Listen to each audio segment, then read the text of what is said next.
We all know the famous names behind our favorite games, right? The rockstar designers, but what about the unsung heroes? The ones who were actually in the trenches, writing the code that made it all possible. Well, today we're diving into the story of one of those pioneers, Jace Hall. He's a developer whose raw passion in the 90s literally helped build the gaming world we know and love today. Okay, so check out this incredible journey. It kicks off at Broderbund, where he's coding absolute classics like Carmen Sandiego. But he doesn't stick with the corporate life. Nope. He co-founds his own studio, Monolith, with basically nothing but pure passion.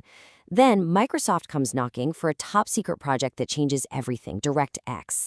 And now he's leading Twin Galaxies on a mission to validate every single player's story. Seriously, what a ride. All right, let's jump right in with part one, gaming's unsung hero. This is really the story of how one person's love for gaming went from just getting a high score to influencing an entire galaxy of gamers. And this, right here, is the key. We're not just talking about some guy who was good at video games. We're talking about an architect. Jace Hall wasn't just playing the game. He was down in the code, building the very tools and engines that made modern gaming possible in the first place. So where does a journey like that even start? Let's get into part two, from passion to pixels. We're going to explore the chaotic, brilliant, and kind of crazy origins of a truly legendary studio. Every story has an origin, right? And for Jace, it was this primordial soup of inspiration. He grew up with Pong and the arcades, but he wasn't just playing. He was a creator, programming on early microcomputers, and he got deep into the hacker and demo scene. He was pulling all this creative energy from European demo competitions. This is where he really forged the mindset that would define his entire career. And that foundation, it paid off fast. He starts out in QA at Broderbund, but he's so good they quickly move him to programming on hits like Carmen Sandiego. But a safe corporate job, that wasn't the end goal. He took this massive leap of faith, left with some colleagues, and went off to chase a dream, founding Monolith Productions. And this quote, this says it all. It perfectly captures the spirit of that whole 90s indie scene. Forget business plans, forget market research. This was about raw, unfiltered passion. The drive to just create something cool was the only plan they needed. That was literally the founding principle of Monolith. And all that passion, it leads us straight to part three, blood, sweat, and code. And this is where the story gets really, really intense. You've got this small team at Monolith, and they're about to forge the future of PC gaming with DirectX, all while creating their own cult classic shooter, Blood. Okay, this is where the story takes a wild turn. Microsoft secretly recruits this tiny indie team for what they called a Manhattan Project, and the mission to solve a massive problem. See, Windows was built for spreadsheets, not for fast-action games. They needed a way to talk directly to the graphics hardware.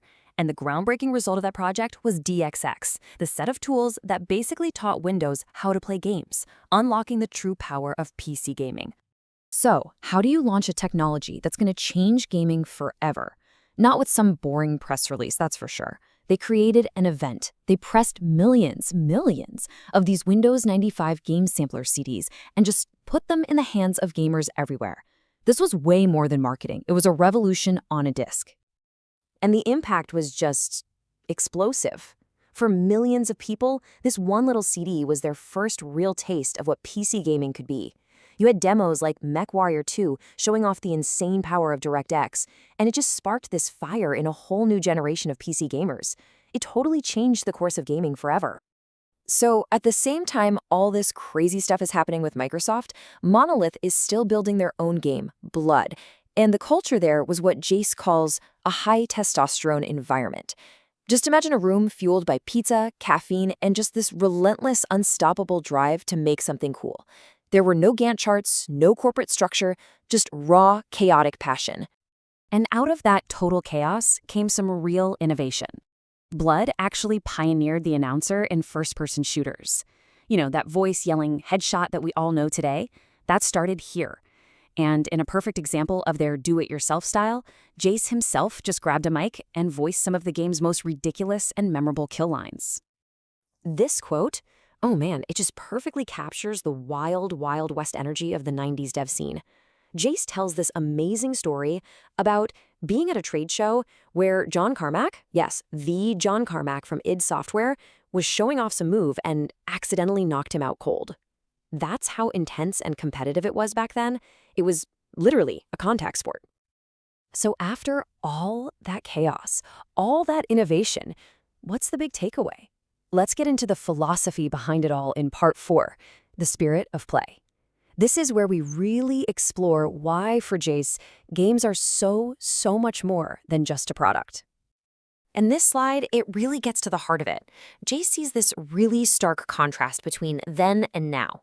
The 90s, that was about a few people in a room fueled by passion and chaos.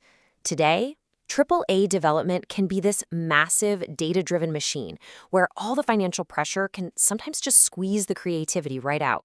And Jace just sums up that risk perfectly with this quote.